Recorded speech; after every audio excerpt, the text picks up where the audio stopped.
wife retired, and I was going to go to PAX East. Yeah. I said, why don't you come with me? And she's like, well, I don't know. It's all these kids. And I said, no, you'll be surprised, right? I said, besides, we'll just go to that and we'll go look at Boston. We get a vacation out of it, right? Yeah. So we go, and then Markstrom and his wife Alex invite him. Markstrom's really good at doing events and stuff. So he invites us. Make sure to come over and talk to my wife. And then all of these people know me, right? You know, all these, P-Bro, all those guys are all coming over and saying hi, talk to my wife. And my wife kind of looked like Halle Berry, right? So, and she's pretty, right? So everybody wants to talk to her too, and everybody's really nice. And then we go around, we go to the gaming floor, and people are running out and going, oh my God, GamerDad. And she's like, this is weird. I go, yeah, this is the way it works, right? And then we had a great time in Boston. And then she said, wow, like, this is not what I expected at all. These people, these gamers are all really nice. They go, they're gamers. As long as you play a game or you're hanging out with a gamer, they don't care. And you can be dressed up as a pony or whatever. Yep. It's just a vibe. You know what I mean? And they come in. Welcome to Tardux, a podcast for content creators who come on, share their stories, experiences, and their advice. And today I'm super excited to have a fellow Canadian, GamerDad. Welcome. How's it going, eh? Not too bad. I love it. And you know what's funny? You know, being from Newfoundland, we don't say A. You know, it's what do you have by? You know, you guys say bye. Yeah. Only the mainlanders say A. That's the best fish you ever had in your fork. There you go. All right. So, the way we start the podcast off is we do 3 random questions. So, are you ready? Oh, okay. Sure. All right. Is Tim Hortons overrated?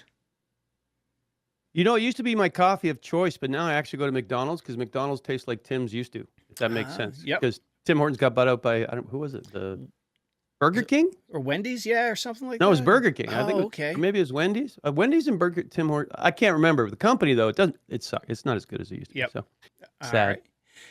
Second question. Favorite movie? Blade Runner. Which one? The first one. Because we're old. We got, all these movies are being redone. No, definitely. Well, that's my name, right? Nexus 6. So that was the Nexus 6 models in Blade Runner, right? All right. And final question. Best thing about where you live?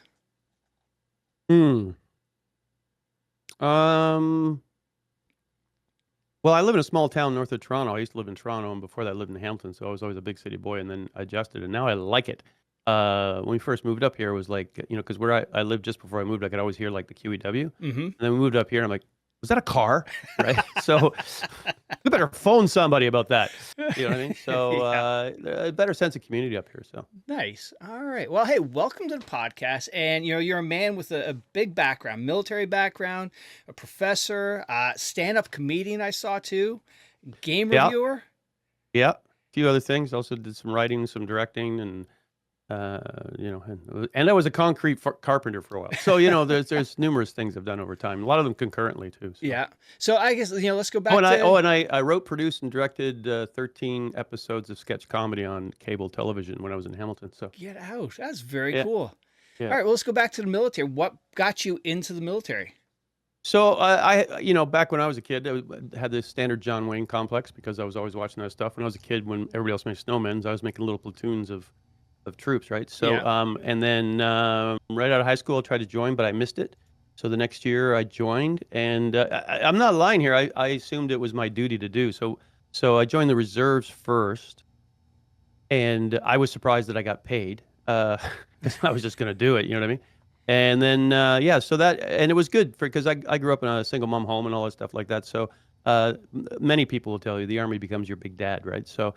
And it's also and I was just getting in trouble and all that stuff like that. So the Army was a place of structure and discipline, and I kind of flourished there. Mm-hmm. Eventually, I went to university, became an officer, and then I was platoon commander. It was one of my favorite jobs ever. Then I was going to go full-time regs, and I met this beautiful brunette lawyer, and here we are. Yeah. So. Excellent. And then so after that, after you got out of the military, was that your next path was to, go teach at college?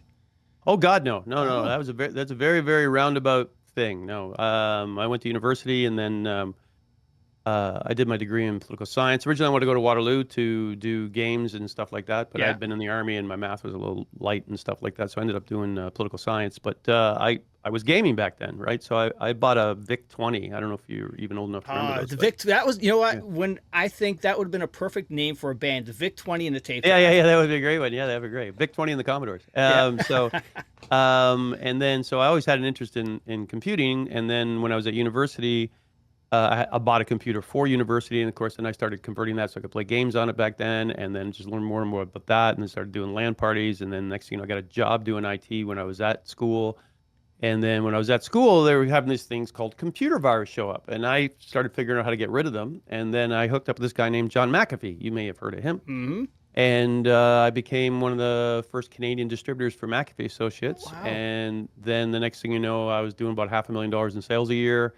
And John would call me when he couldn't do, like, because companies back then would call and say, "Can you come and help us?" And he says, "I'm too busy. Can you go do this company?" So I fly all over the States and stuff and do big disinfections and sell licenses and all that stuff. And I made enough money doing that. Also got screwed out of a lot of money. By the way, always get a contract. Anyway, so yeah, and from that, then I was doing that for a while, and then I started doing a sketch comedy troupe on the side. That was my fun, and I started doing stand up, and all these things started going concurrently. So. Oh shoot! And your stand up. What was your main thing from a stand up standpoint? Was your sort of focus?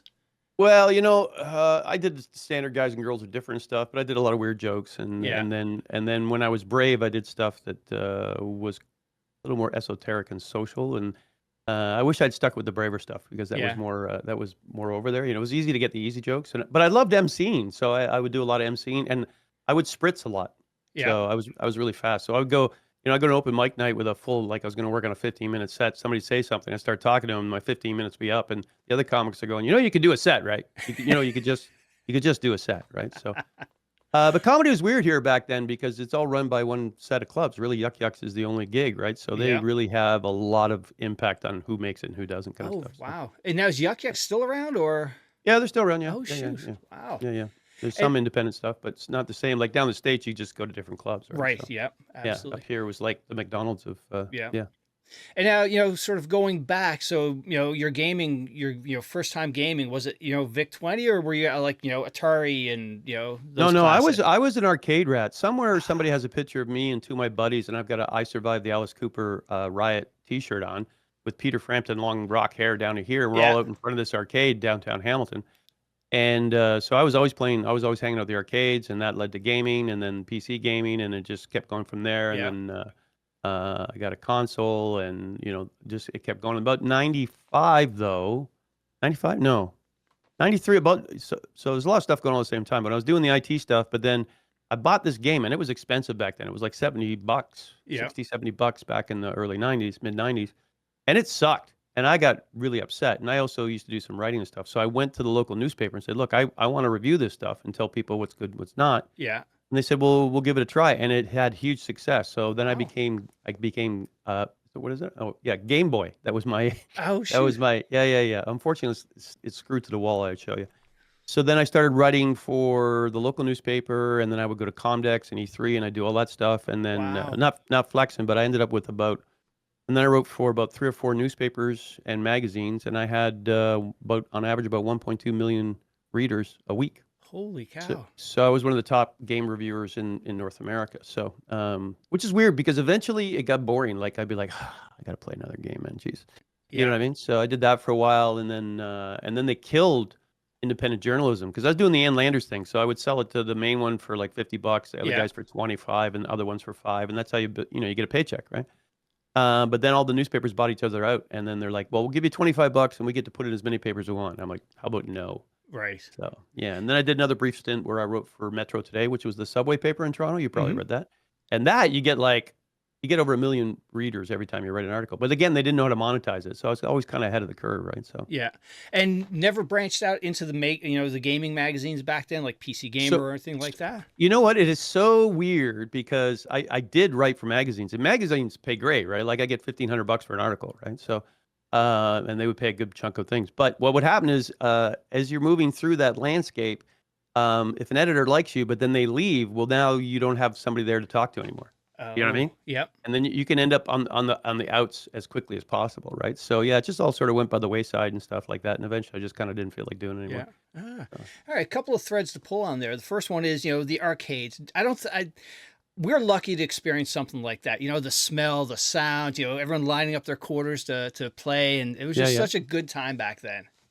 So I used to be the equivalent of a pool shark back then. So because you might remember they had all those arcades, but some of them were like arcades and food, and they'd have all the top scores and stuff. Yep.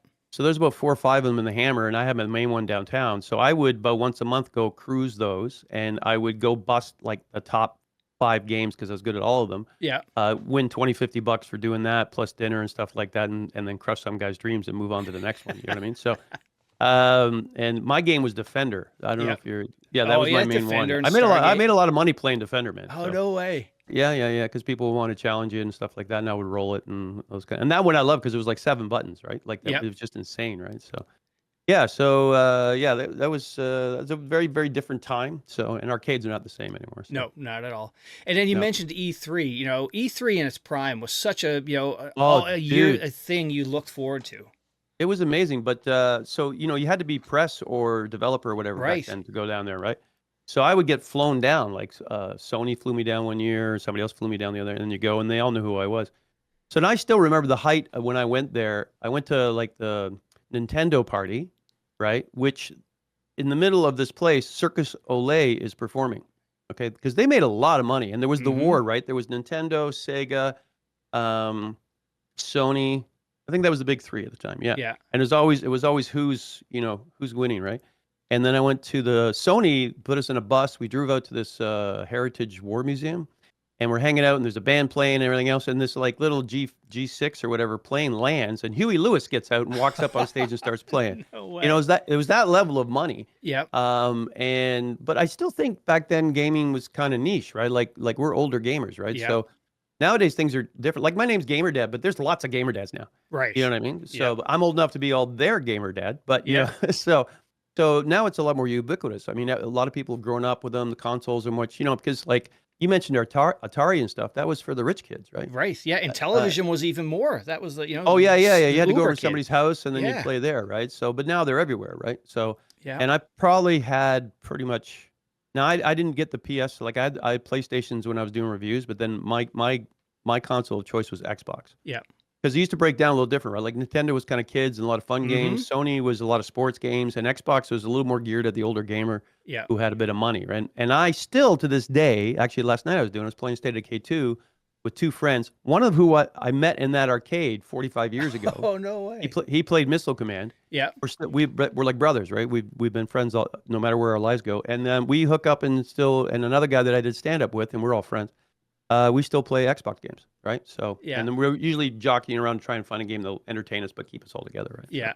Oh, very cool. Yeah, like you said, the rich kids had the consoles. I remember, going to the grocery store, renting the Nintendo for the weekend and not sleep. It was just one of those, and going to Blockbuster, the local mom and pop to rent the game for the weekend. It's just, those were the memories. Here's what I remember. I remember just going to rent a game for PC and you just copy it.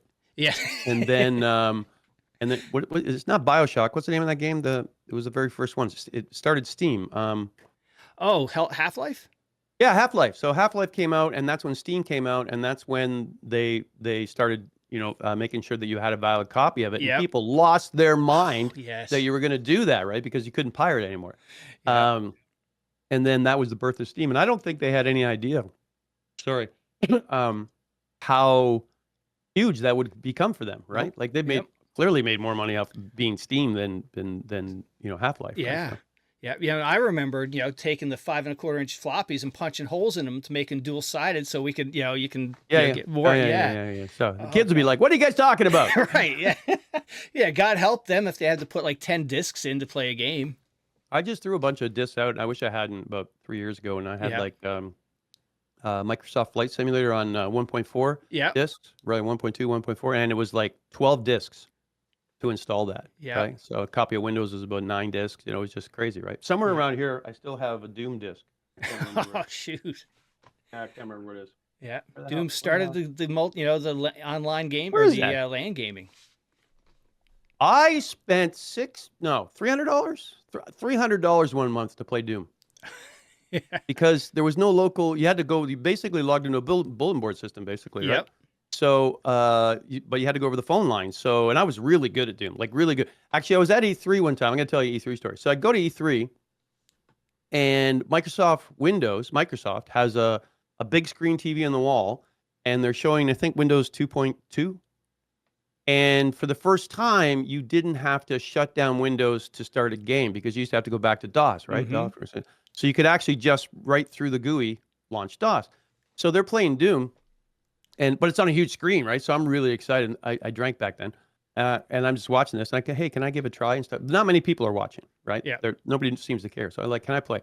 So I start YOLOing the whole thing with just a shotgun. I'm just slaughtering everybody. I'm having a great time, but they're giving me Coronas, right? So I start drinking Coronas. And somebody comes and goes, oh, that game looks easy. And the guy goes, no, he's just really good. And then so I'm playing. Next thing you know, they've got a lot of people around the booth, and they're all telling about the windows. And I'm like, well, I got to go. Well, can you stay a little longer? You got any more Corona?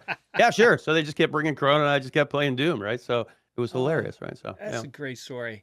Yeah, a little bit earlier you talked about everybody's a gamer dad these days, but a few years, even 10 years ago, it was like sort of like if you're working somewhere and you found out somebody was a gamer, it's like, oh, you play games? Yeah. It was like I have a buddy of mine. Yeah, I have a buddy of mine, the guy that I talked about. He's a big gamer, and then he'll end up talking to the kids, and then they find out he's a gamer. Now he's like in his 60s now, and then and they're just like looking at him. Yeah. Like he's got a third head or something like that, but then it makes him cool, right? So now I use that to my advantage teaching because the kids all play games, so we end up talking about games. So and that's how I found Dayz.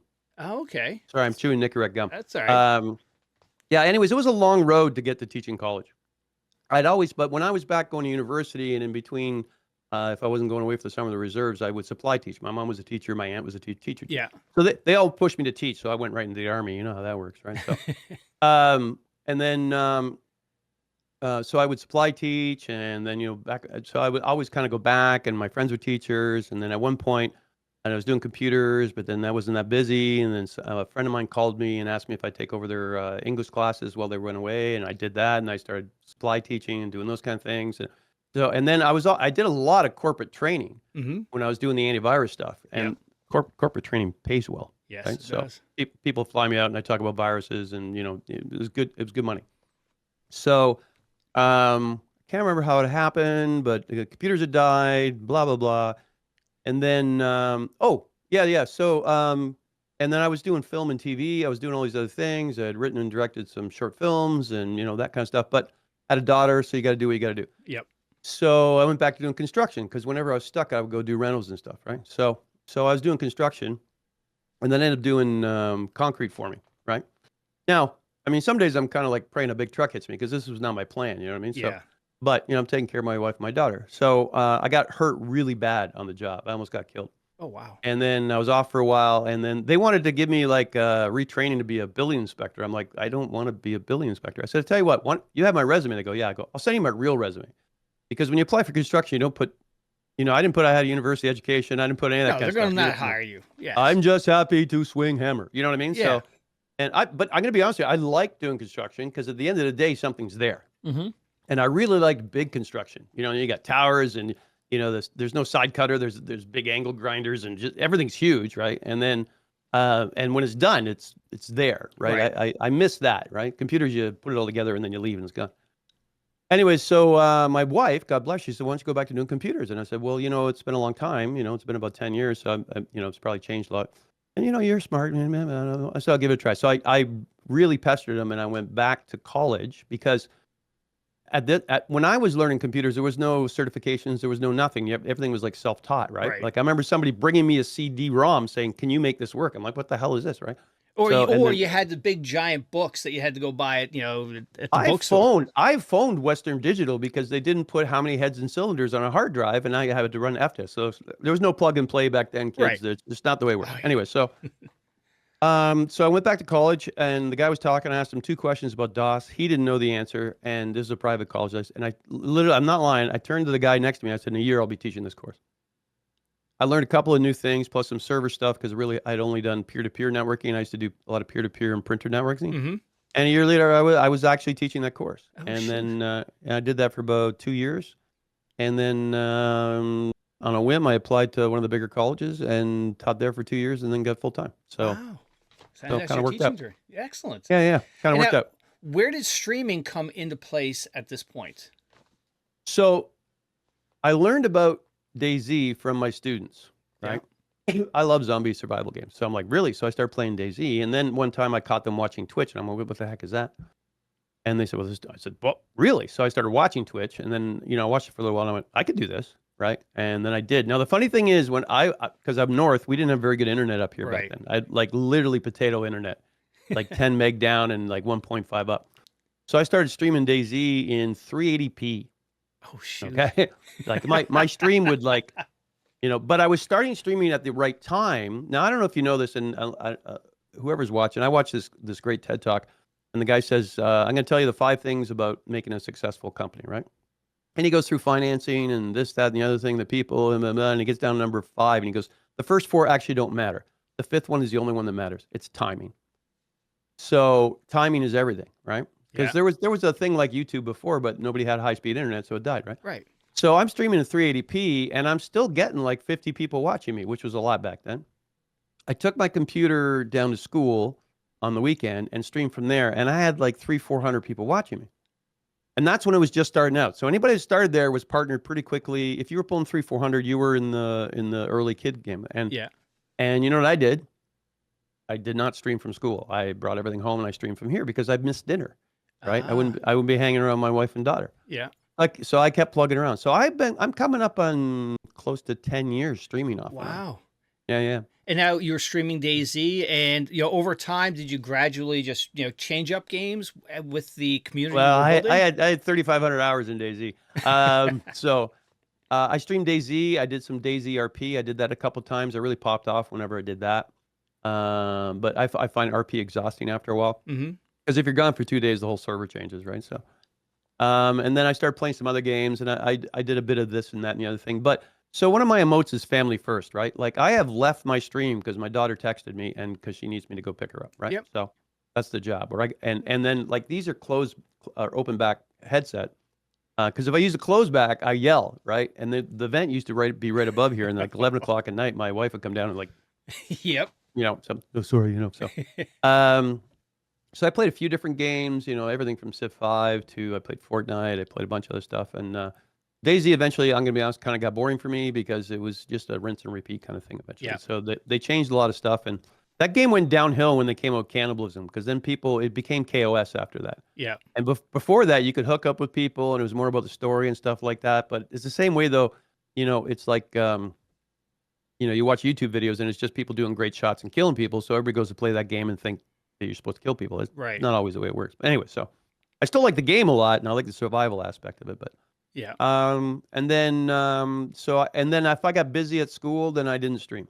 You know what I mean? Yeah. So I would stream off and on. Sometimes I'd pop off, but pretty much every year for the last 9 years, I have killed my stream in September because I go back to work. Right. Yeah. And September is insanely busy for me, so I might get a couple of streams. And streaming is like you have to be pretty consistent. So I do everything wrong. So I'm not consistent. I don't have a schedule. I change games. I go through hiatus. I don't play at all. But somehow I kind of always come back. Yeah. And then I kind of stopped streaming. Things got busy. COVID came, which would have been normally a good time to start streaming. But my wife got sick. So you know that part of the story, right? Yeah. So my wife got sick and then she was diagnosed with cancer. And then, so that was obviously the priority. So I wasn't streaming. Once in a while, I would stream for a little bit, like a couple hours, right?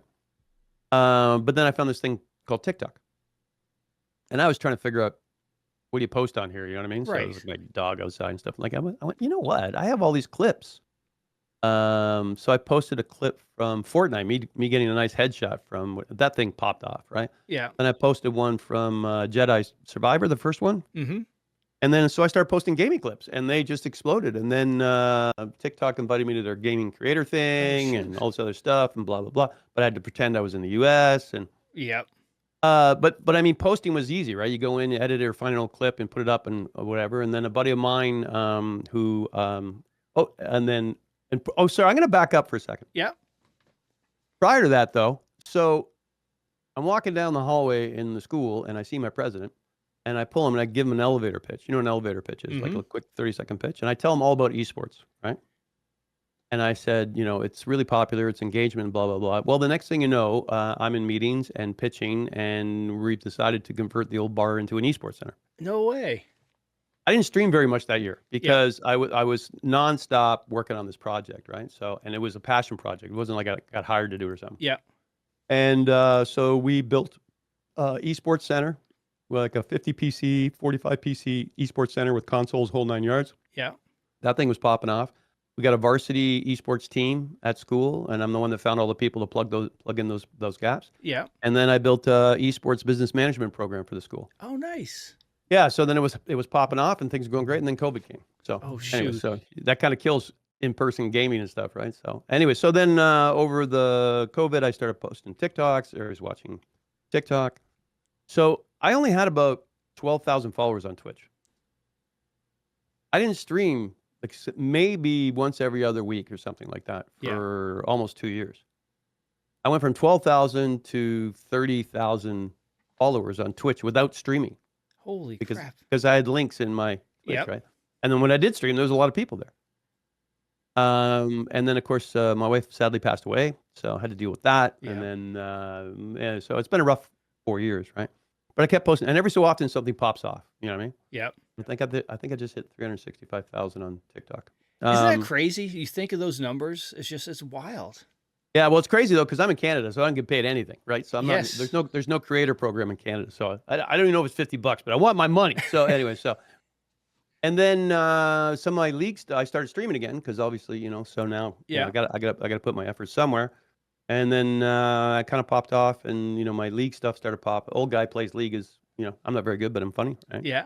And then a lot of people were really nice, and I did coaching with Niece, and I did some coaching with some other guys. And then it was last summer, by about the end of last summer, I was pulling like 700-800 people by myself without a rate, which is great. And then I went back to school and killed my stream.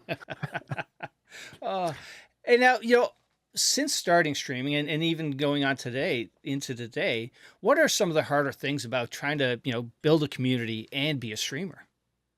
Well, you know, so one of the things everything looks like luck after a lot of hard work. You know what I mean? Yeah. Because like even with the posting of TikToks, I made sure I posted 3 TikToks a day, right? Yeah. Now for the last year, I've been kind of taking it easy because I got burnt out. But I would do life advice, and you know, I had this League is Like Life and those kind of things, and I would usually post in the morning and stuff. And other guys that are in content creation, you do content, know that's a lot of work, right? Yes. But everybody's like, oh, I started streaming, so you know, I'm gonna be famous tomorrow. That doesn't usually happen. So for me, you know, what I always had to remind myself of was that my objective wasn't that streaming was going to be my full-time job, right? Okay. Right. I have one. I happen to like it. Yeah. But I do like building communities. Every time I played other games like World of Warcraft, I played Air Warrior, I played World War II online. I always end up running guilds, right? So yeah. So Twitch is kind of like, if you run channels, kind of like running your own guild. So I'm like, I put my effort there. I think the big struggle is to be consistent. Not to spend a lot of money when you first start, right? Yep. And to realize it's a hobby that may have an upside. Yep. Some people do blow up really quick, and that's, God bless them. It does happen. But you have to get to a level where you get in the cool kids club, and then you're hanging out with, you know, it's like anything, right? You know, right. I remember being at a comedy show, and we're all at this big, you know, this big event, and there's lots of comics. And it's like a circle. Like you can see the people who run the clubs, and then all the A-listers, and then the Bs and the Cs, and then on that thing is the people on the way up or on the way out. You know what I mean? So everything works like that. You know, Brad Pitt doesn't hang out with, you know, whoever that just showed up in Hollywood. They don't know them yet, right? So yep. So I've been kind of blessed though when the League stuff blew up, because a lot of people are really nice to old guy who plays League, because I'm a little different in that community, right? So yeah. And I do a crazy thing. I try and have fun even when I'm losing, right? So nice. And now, you know, what has, looking back since you first went live, what are some of the sort of those proud moments, or moments like this is, you know, rewarding for you? So one of my favorite moments. So when I first started streaming, my name was Bad Judgment. Okay. So, cause that was my thing in playing Call of Duty 2, because when you died in Call of Duty 2, it said you have been killed by the guy's name, right?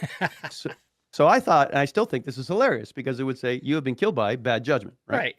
So my original Twitch channel was Bad Judgment 1, because I couldn't get Bad Judgment. But I kept putting GamerDad in the title, right? Because it really made, and one of my students said, you are a purple dragon, right? There's not a college professor who plays games and has your history. Right. You need to lean into that. So, and I was talking to another guy who had a very strange history, but did really interesting enough. Anyways, called Murder, and he said, you got to change your name. So I changed my name. But back then, you couldn't just change your name. So I had to kill my first channel and start a new channel. Oh, wow. Now, two things happened. One is Murder, because his name was Murder TV back then, convinced me to put TV in my name. And then all of a sudden, everybody's putting TV, and then it was a dweeb thing, right? Yeah. But anyways, so I was really scared because it doesn't matter how much you tell people. It's 10 years later, and people are like, oh, I thought you died because I haven't seen you on Bad Judgment for, right, whatever. Right. So I start streaming. I've got about 25 people watching me, which is lower than, it was about 100 before. And Loyal Patriot, a Dayz streamer, raids me. Yeah. Next thing I got 500 people. Everything's going to be okay. And then I built GamerDad all the way up from that, right? And then I had mentioned that I wanted to get rid of the TV, and somebody stole GamerDad. And then eventually, about 2 years ago, I talked to Twitch, and they got rid of the TV for me. Oh, nice. So that was pretty cool. I like that a lot. I mean, it's not always about the numbers and stuff like that, because I've hit some good earmarks and numbers over the years, and my numbers always went up when I was RPing, those kind of things. But lately I've been rating my daughter when she decides to stream. She started streaming a little bit, so which is great. Yeah, that's cool. She's too smart to play League. And I've met a lot of really good people through streaming. And some are, like IRL friends, like Markstrom. I don't know if you know who Markstrom is. Yeah, he was one of the sixth or seventh guests I had on. He's going to be my first. So nice. Yeah, because I want to have a specific conversation with him because he's so good at community, right? Yep. Because the fun thing is that here's the thing. I would play games, and then people would say to my wife, like, how do you feel about him gaming? She goes, there are way worse hobbies he could have. Absolutely. And I know where he is. Yep. Right. And I was saying I have open back headsets, so because if I heard a noise or the dog was puking or a spider had to be killed, I drop the headset and I go. You know what I mean? So anyways, my wife retired. And I was going to go to PAX East. Okay, that's back when PAX East was popping. Yeah. I said, why don't you come with me? And she's like, well, I don't know. It's all these kids. And I said, no, you'll be surprised, right? I said, besides, we'll just go to that and we'll go look at Boston. We get a vacation out of it, right? Yeah. So then, so we go, and then Markstrom and his wife Alex invited. Markstrom's really good at doing events and stuff. So he invites us. Make sure to come over and talk to my wife. His then girlfriend comes over. And then all of these people know me, right? All these, P-Bro, all those guys are all coming over and saying hi, talk to my wife. And my wife kind of looked like Halle Berry, right? So, and she's pretty, right? So everybody wants to talk to her too, and everybody's really nice. And then we go around, we go to the gaming floor, and people are running out and going, oh my God, GamerDad. And she's like, this is weird. I go, yeah, this is the way it works, right? And then we had a great time in Boston. And then she said, wow, like, this is not what I expected at all. These people, these gamers are all really nice. They go, they're gamers. As long as you play a game or you're hanging out with a gamer, they don't care. And you can be dressed up as a pony or whatever. It's just a vibe. You know what I mean? And they come in all walks, shapes, like, 14-year-old kids and 70-year-old men, right? Yeah. So we started and then this is my favorite part. So that we're hanging out because I would start talking about League. She goes, you have 30 seconds. Because she's not, you're right. The only games we played together was Ocarina. I would play and she would help me puzzle solve, and then we played Mario Kart. She was wicked good at Mario Kart. Oh, anyways, nice. so then we started. She was sitting at the table and she goes, no, okay, let me get this clear.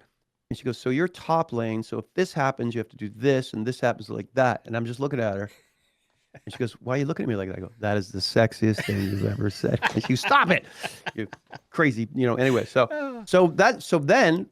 She was like, we were going to make every TwitchCon and everything a vacation. Like we would go, because we were geared to go to Amsterdam.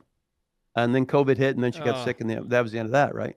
But she was digging it, and so it was that was pretty awesome. Yeah. So yeah, and the same thing now. I've seen videos where people are like trashing their boyfriend's Xbox and stuff. I'm like, that's his mental break, right? Right. Would you rather be out at the pool hall or at the bars with his buddies? Yeah, exactly. Yeah. Right. Yeah, exactly. So, I would play a lot of games. The interesting thing is I used to be in a raid guild in World of Warcraft, and I stopped that because my daughter got a little older, and again, I had to kill spiders and family first and stuff. So I can't go. I won't be around for 7 hours. You know what I mean? That's not happening, right? And then I stopped playing any game that didn't either have a pause button or I could get up and walk away from. Yeah. So even for streaming, like Dayz, you could just put your guys, you can just hide in a bush and Yeah. take off, right? Yeah. So, and then, but eventually I was playing games like PUBG and stuff like that. And it was some hilarious things around the house, right? Because my wife, she'd come downstairs. She goes, dinner's ready. I go, I got Final 10. She goes, I don't care about Final 10. Dinner's ready, ready. Like, Yep. blah, blah, blah.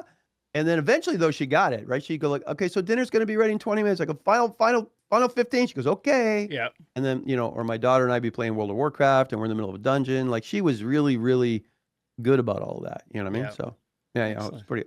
So those are some of my favorite things. So nice. Yeah. Is some of the people you've met, Loyal Patriot's been on, Pebro, Pete. I met him and a bunch of other Dayz people. Yeah. Like, I think it was PAX East. Yeah. Fairlight Excalibur, a whole pile of people. So, every time I go to one of those things, I have imposter syndrome because I'm a lot older than everybody. Mm-hmm. And then I'm like, I don't know if I should be here. And then somebody runs up and goes, oh, and then they want to take a picture and it kind of throws you off. And when I went back in 2017, 2019, some people knew who I was. Yeah. Now I go and everybody knows who I am, Yeah. so, which is kind of crazy. Yeah, absolutely. And jumping back to your college side of things, with esports, that was very forward thinking and, good of the school to back that project. It was very good. So I pitched it. And then, of course, the powers that be didn't want to do it. Yeah. The president wanted to do it. His name's Don Loviso. He's a very forward looking guy, right? So he's built like AI center, AI hub, cyber hub, all these other stuff. Like he's always looking there, right? So he's just retired. I'm in a big meeting, the CFO and anybody is there, and they're having this meeting, and they're basically saying, well, if we wait 2 years, we can amortize the money over blah, blah, blah, blah, blah. And he said, Mike, what do you think about that? I go, well, if you're not first, you're last. Right. He said, okay, let's do it. So, we're in Durham College, which is just outside of the GTA, right? So we can like invent fire and we don't get any press because we're not in Toronto. Right. After we launched the Esports Center, we got more press in like a month than we do in like 2 years, right? Like we were everywhere. And then I became the esports guy and I was on CBC doing all that stuff, right? So, which is kind of how I got famous doing antivirus stuff, because I would be the antivirus guy that they would call when there's a new virus, and I would be the go-to guest, right? So those kind of things help a lot. Oh, right? absolutely.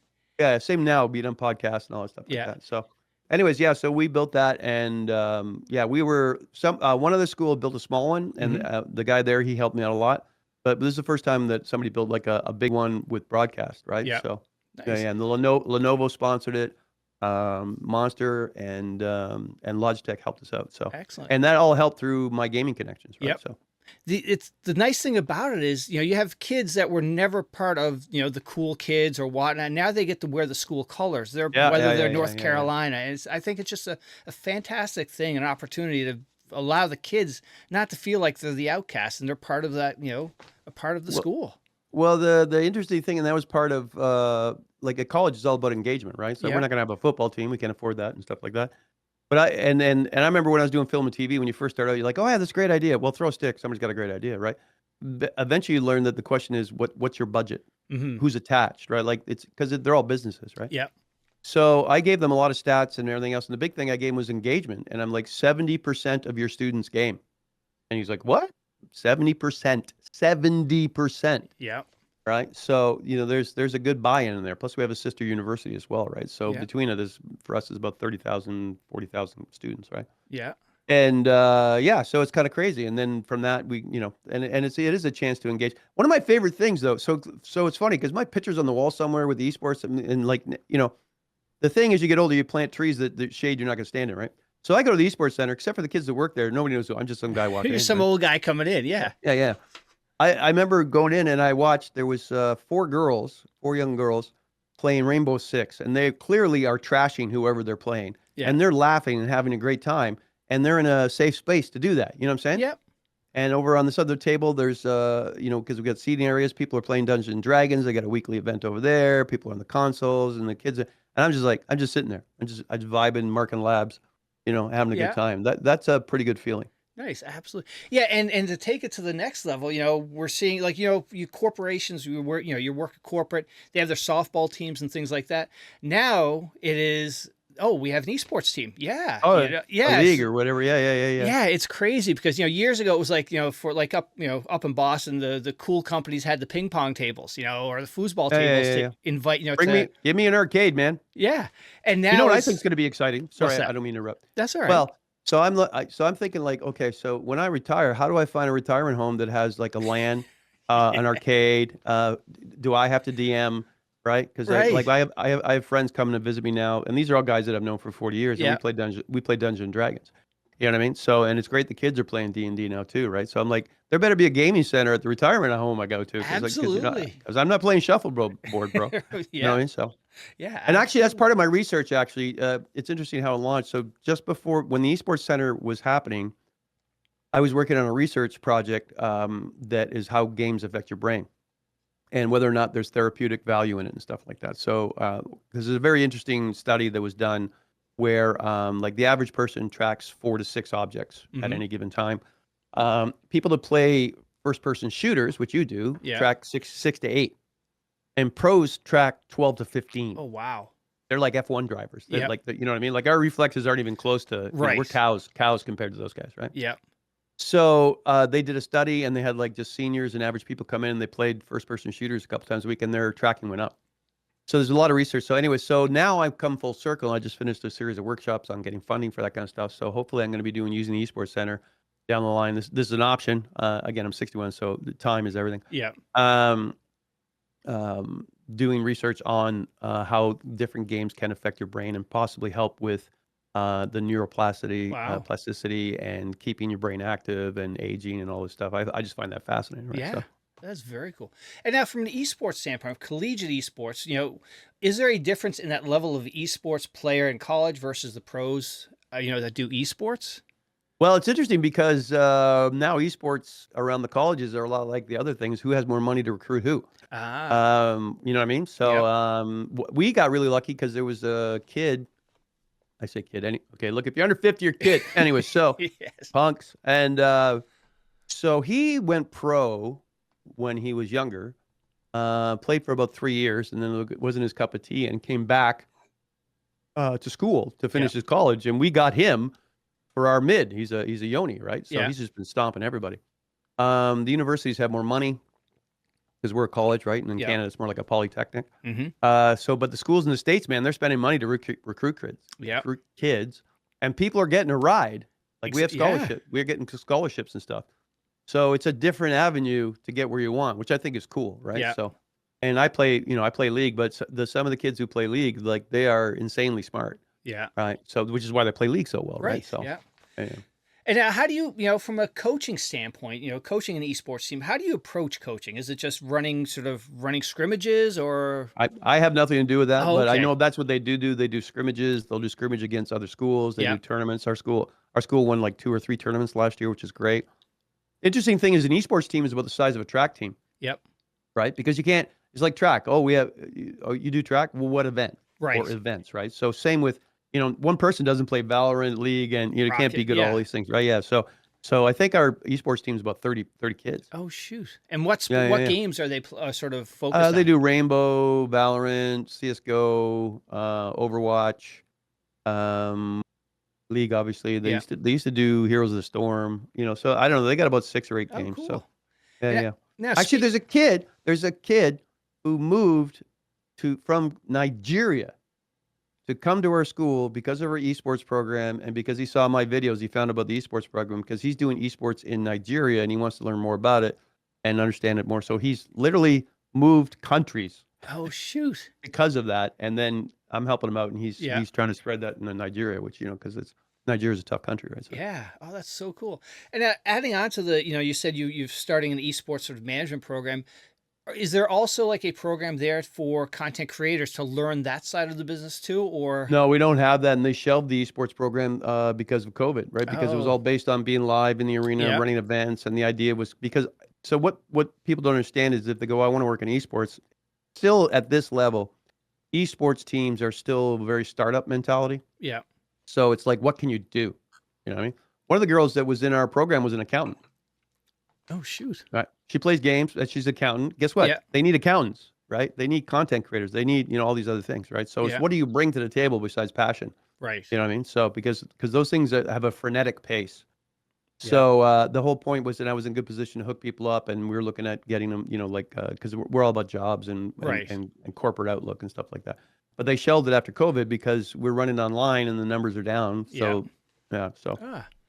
And now, speaking of League, what was your path to League? How did you end up finding that game? Well, it was either that or community service. You know what I'm saying? So I had checked it out. People talked about League. You know, I'd seen it, and then I played it once, a couple times, maybe season 9, 10. And I'm like, I can't play this game because it's like I used to play Hearthstone, and like you have to keep up with the meta all the time and stuff. My daughter and I used to play Hearthstone and build decks and have a good time. I'm like, yeah, no. Plus, it looks stupidly addictive, so no, right? So, because I'm gonna give you a little secret, I can get pretty addicted to the game, right? Because I got to solve this problem. League does that great. And then when I did the esports business management program, so I'm talking about all these games and the business of doing esports and content. Actually, I got to tell you a story about the content creation. Actually, I got to remember this. Can you remind me about Neece in a second? Yep.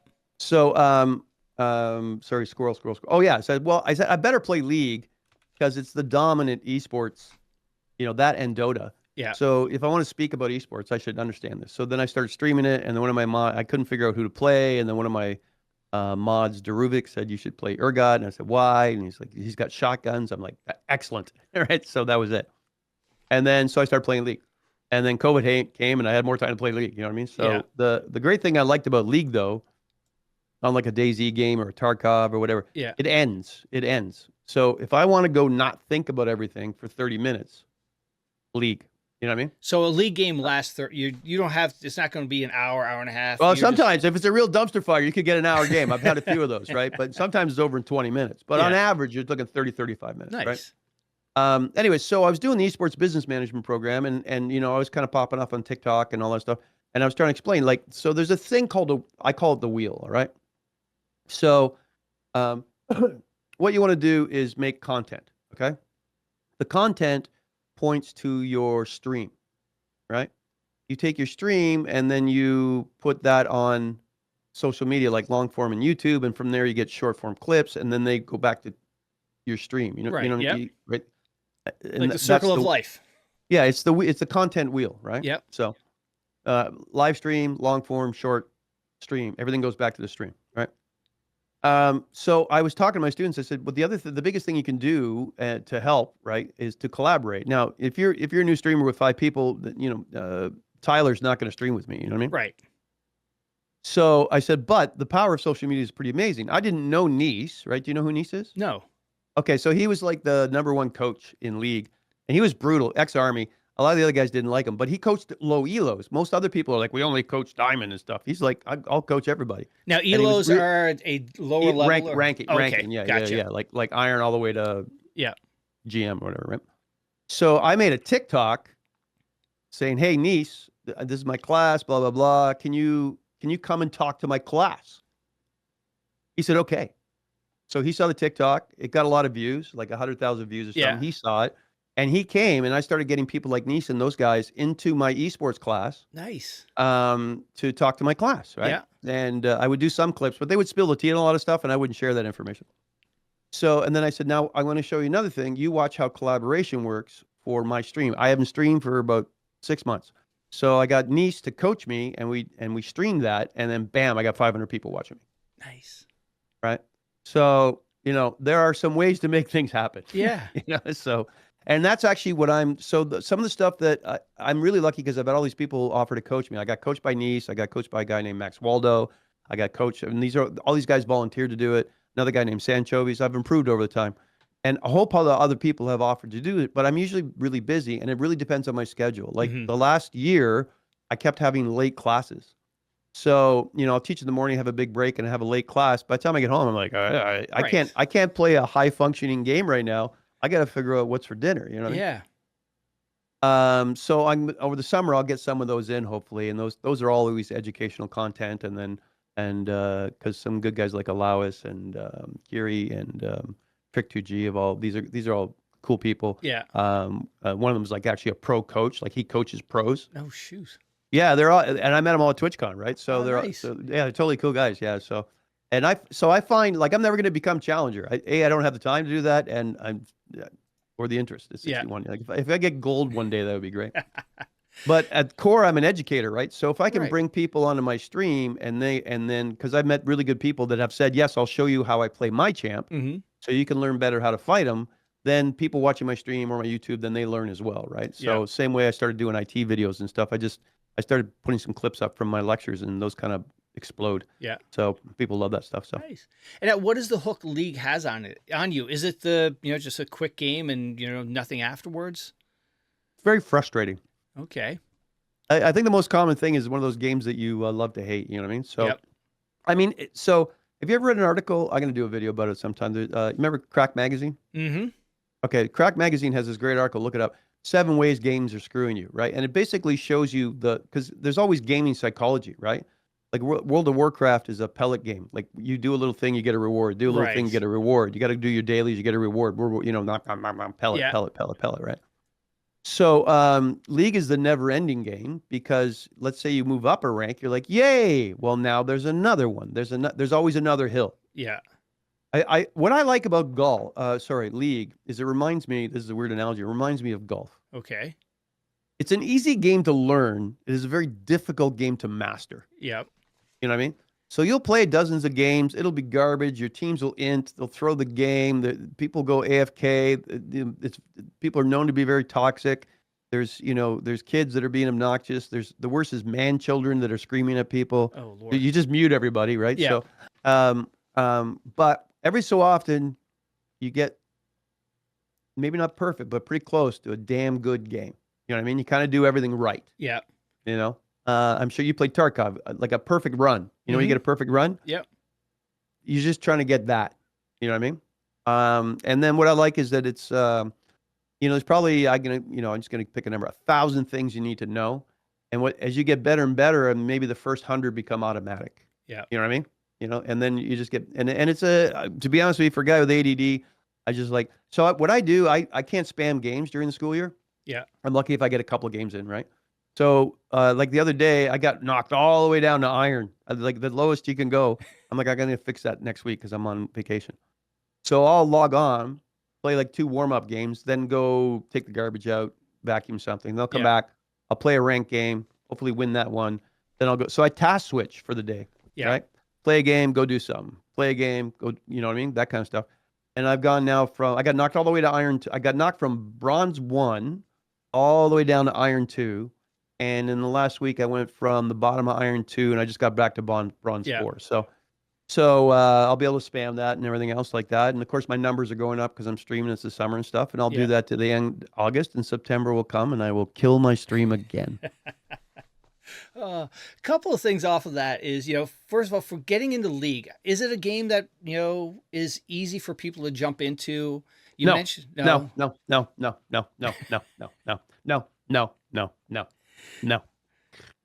The great thing is there's lots of content out there. Yeah.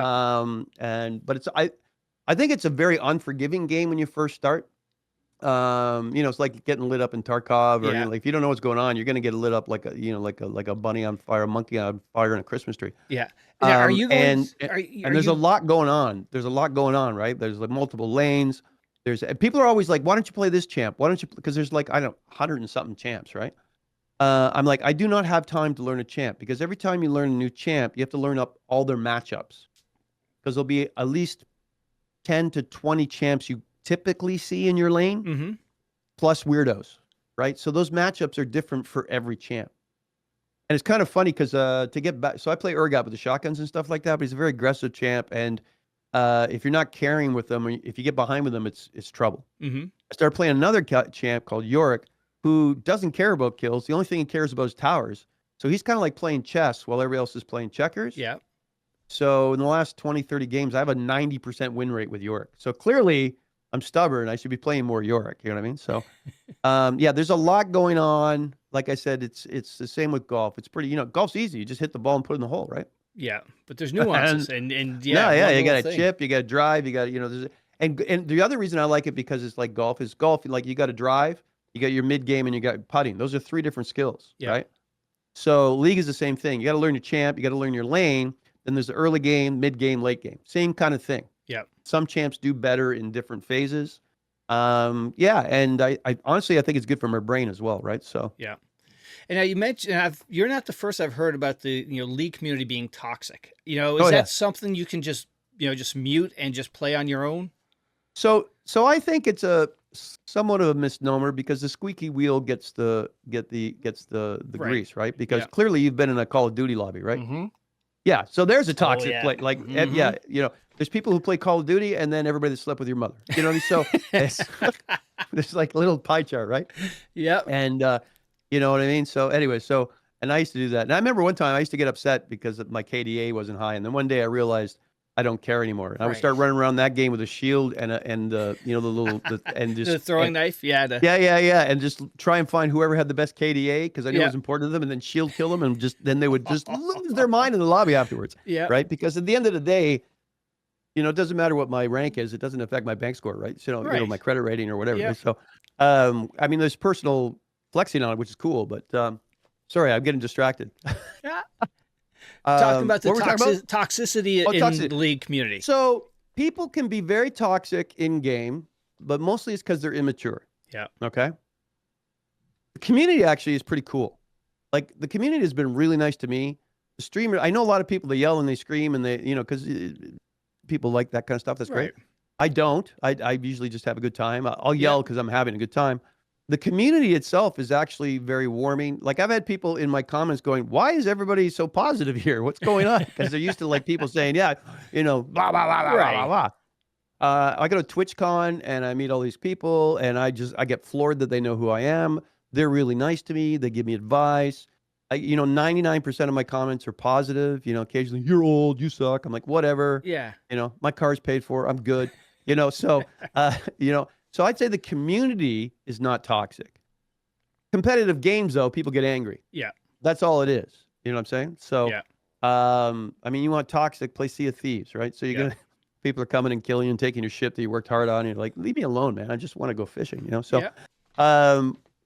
yeah. So I think, and again, it's like most people are playing, they're not saying anything, right? Right. And it's sportsmanship too, and keyboard warriors. That's all that is, Okay. right? So, and I played games where I was having a rough game, and people were like, "Hey, man, just do this, and we'll cover you, and blah blah blah," and then it picks you back up, and you're like, and then you win that game, and you feel better.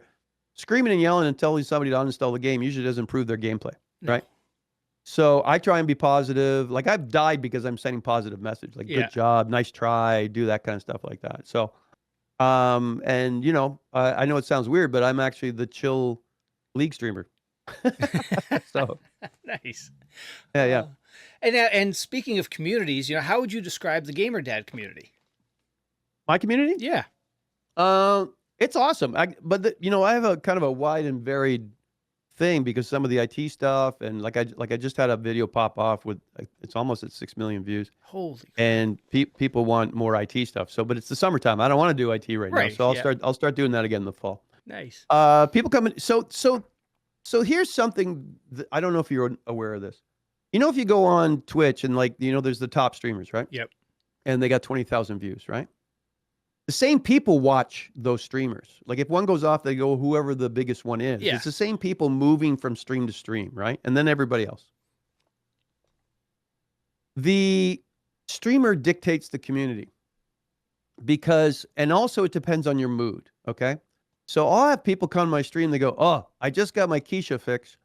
Now I need my chill fix." So Keisha's like high intensity, screaming, yelling. Like I don't know how he doesn't have an aneurysm. I love that guy. He was so nice to me at TwitchCon. And they're like, "Okay, I need to gear down and go to bed. I'm gonna go watch GamerDad because he's gonna," you know what I mean? Right. So it's the same way. Like I may go want to watch Shakespeare, but sometimes I just want to watch Armageddon and watch like the meteors coming. It depends on what mood you're in, what stream you're in, and then you behave accordingly. Because the same people that go into one stream and they're all trash talking each other and being, whatever, will go over to another stream where it's like Happy Nice Land and they'll be nice. Yep. And the fun thing though that I get, which is great, I get challengers, like really good people, players and streamers who come into my stream because I play low elo. It's a dumpster fire and it's terribly entertaining, right? If you watch challenger play, it's like whoever makes the first mistake, it's over. Yeah. Not in low elo, man. You can make 20 mistakes and still come back. It's okay. It'll all work out. You know what I mean? Yeah. And nobody does what they're supposed to. And, it's all over the place. I get people coming in trying to backseat. I'm like, you're in the wrong place to backseat. Okay. I'm just trying not to die. Yeah. And they're like, I find this oh yeah, no, oh, I can't believe you did that. That's ridiculous. You'd never get away with that in a big high elo game. I'm like, well, yeah, but we're not high elo, are we, man? No, we're in Gamerland, you know. So, so I find that really good. You know, that's pretty cool. My people are really positive, and then again, numbers go up and down. Like I think I'm hanging at about 200 right now, which is solid. Yeah. Sometimes I get FOMO because when you can pull 700-800 people without a raid, that means you're on a path, right? Right. So and Markstrom's like, dude, you're pulling 7-8. That means 1,000's next. Because if you can do 50, that means 75 is possible. Yep. If you can do 75, 100 is possible. If you can do 300, that makes 5 possible. If you're hitting 7, 1,000 is possible. And then it keeps going like that, right? Yep. Because you get momentum. And I guess that's the only thing, if I could talk about this, because you stream and stuff like that, the problem is momentum. Yep. So if you're popping off, if you're on social media and your numbers are going up, it is a lot of work to keep that momentum. Right. Right. Because you have to, it's a wheel and you have to keep throwing stuff at the wall and you don't know what's going to hit. You have to be streaming. Like my numbers go up the more I stream, you know, but I don't do long streams. I used to do like 8-hour streams in Dayz. I do about 4-hour streams when I play League. Right. Yeah. And then if I change games, numbers drop and all that stuff. So it can be a lot of work. And as you're well aware, you clearly stream part-time, but guys, like anybody streaming full-time is pulling 60, 80-hour weeks. Yep.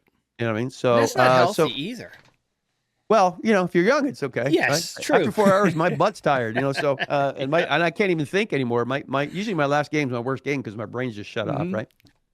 So but it can be daunting and a lot of work. So I can go all the way back, and you know, if you treat it as a hobby, and if you're lucky, you get to hang out with people on the internet, and it's like my favorite thing. Or like I like the interconnection of the internet. I like video games, and I like to goof around. Yep. So, you know, and I like tech. So all of these things come together. It's a pretty good hobby, right? Yeah, absolutely. But I still need to go to the gym. I still need to go jogging. Someone, you know, because usually last year I did full-time streamer week. Yeah. I streamed full-time for a week. I 6 times in that week. Numbers shot up and blah, blah, blah. And somebody said, hey, how was it? I go, it was great, but nobody did my dishes. The lawn needs to get done. You know what I mean? So there's a time and a place for everything, right? Yeah, so. Absolutely. And how would you describe a GamerDad stream for somebody who's coming in for the first time? What are they in for? I don't know, man. People come. Most common thing is newcomers come in and they're like, "I've only been here for 4 minutes. I love this vibe." Yeah. Like so, I'll play and somebody will kill me, and I'll go, "Wow, that was a good play." And they're like, "Why aren't you angry?" I go, "Because that was a good play. The kid did a good job. Whoever it was did a good job there." You know what I mean? So, and I die because I watch chat too much because I'm used to playing Dayz. Like I'm a chat oriented guy. Like Dayz was the best chat simulator ever, right? Yeah. So, you know, you're looking for a chill time, a lot of shenanigans, and I will die for the TikTok every time. Nice. And now, you know, away from gaming, computing, teaching, everything like that, subnetting. God, I never want to see subnetting again after doing the CCNA course. I teach that in 2 hours. Oh God, this is like 20 years ago. I never. Yeah. It can take weeks to learn that. I have a little way to do it in 2 hours. Anyways, so you're saying. Anyways, so I gotta go to work soon. So. Away from streaming, what are some of the things you like to do? I know you like, you know, outdoor stuff. You know, camping. I like camping. I like camping a lot. So yeah, big thing this year. I went back to the lake where I got in an argument with a bear. So so that was a big deal. I like camping. To be honest with you, going to TwitchCon is kind of an excuse to go to Europe because I have. I was supposed to go to Europe when I was younger, but I bought the license to sell software and then didn't go with my girlfriend at the time. Trying to stay in fit. You know what I mean? I'm trying to stick to the what's his name now? Dick Van Dyke. You know Dick Van Dyke? Oh yes. So Dick, he was a huge comic back in the day. Yep. So he's 98 now, and he just won an Emmy, right? That's so crazy. Anyways, but but he had a great quote. He said, "When I was in 30s and 40s, I worked out to look good," which I did. Yeah. And then he's like, "In my 50s and 60s, I worked out for mobility. In my 70s, I worked out to avoid assisted living, and in my 90s, I just work out for spite." So so that's what I do. Yeah. And I go to the gym, and you know, try and get in 2, maybe 3 times a week on a good week, and I do other stuff. And I just raw dog it. I'm just sitting there. I got no headset on. I'm not listening to music. I'm just lifting weights. And the kids are like, "Who's that crazy old guy?" You know, it's awesome, right? Nice. So I like doing that because the more I stay in shape, plus it's good for my ADD. I gotta get a physical outlet. Yeah. I've taking care of the gardens around here, which is great. I like going for walks. Every time I want to lose weight, I have weighted vests. So old tricks are the best tricks. So, cause I put on 30 pounds after COVID, but it was the heaviest I had ever been. But my wife and I started going for walks, and I just did old rucksacks. I took Yeah. my rucksack, I put weights in that. I had old webbing. I was walking around with 100 pounds. I lost the 30 pounds. Oh shoot. So I'll just do that, and it's a good kind of way to do it. I do some writing and some other stuff, and I have some other projects on the horizons that I'm working on. Nice. We'll see how they play out. You know what I mean? Excellent. Well, hey, GamerDad, thank you so much for doing this. But before you go, like with past guests, who in your circle do you think would have a good story to come on and share? Oh, gee, like in the league? Anywhere in your circle. You're my first league person on, so Okay, I'm yeah. open for anybody Oh, with a good geez. story. I'm trying to think. I don't know how chatty I'm gonna have to think about that. All right. Because the first guy that came to mind was Markstrom. He's such a great guy to talk to. You know what I mean? So here's the thing, though. There's a lot of drama in league. Oh, okay. There's a lot of drama. Why is there drama? Dude, there's just drama, man. There's so much drama. It's like the days of our lives in the whole league, because people get mad at each other. They start trash talking everybody all over the place. I'm trying to think. Did you talk to Sacrial yet? No, I haven't. You should talk to Sacrial. All right. Because Sacrial's he was going to talk to my class as well. You know who he is, right? Yeah. Yeah, he lives over here in Canada now. He's originally from the UK, right? He's in Canada now? I think so, yeah. I'm gonna go find him. Well, if you find him, tell him he's got to come to Tarducks. Okay, now he's a good guy. I would talk to him. You know who you should talk to? All right. I'm gonna give you a completely different That's angle. what I like. So I went to TwitchCon, and back then I wasn't partnered on the first one. So I ended up hanging out mostly the mods, and I was trying to run. Anyways, I sat down talking to some mods, and everybody had already ordered food. And then there was this couple sitting next to me that I didn't know, and I'm looking at the food. It's too late, and this guy goes, "Do you want some of my fries?" I'm like, "Dude, that would be great, right?" So his name is Bruce Cooper. Okay. So Bruce started streaming. He's now made it his full-time job. He does a lot of variety streaming, but he was one of the first guys to play No Man's Sky. Oh, okay. And then he exploded from No Man's Sky, and then he got tired of playing No Man's Sky. So he does a lot of very interesting things. If you remind me, I can send you a link. His name is Bruce Cooper. He's just a nice guy that streams. His numbers fluctuate from 100 to 1,000, depending on what he's doing. Yep. It's just kind of crazy. And he plays all sorts of, he's had a very, very interesting journey. He suffers from some anxiety, which I don't know. This is a common theme with streamers. Yes, I've seen that. Yeah. Yeah, well, it's kind of weird. There's a lot of people that are, they actually. When I did stand up, there were guys that were the most outgoing guys on stage, but like practically recluses off stage. You know what I mean? Like, that's crazy. That's like a lot of the content creators. They stream. They just it's wild. It's yeah. All right. Well, so, Bruce Cooper. I would say you should talk to Bruce. Bruce is an interesting guy. Yeah. His wife is Ethel, and he would be completely out of your normal circle. I love it. And he's got a pretty interesting sort of overall story, I think. So. All right. Well, we'll get him on. And GamerDad, thank you so much for doing this. It was wonderful to meet you, man. Well, it was nice to meet you in person. And then, by the way, I just got to thank you because I kept putting it off and this, that, and the other thing. Dude, and you were super flex. So it's all good.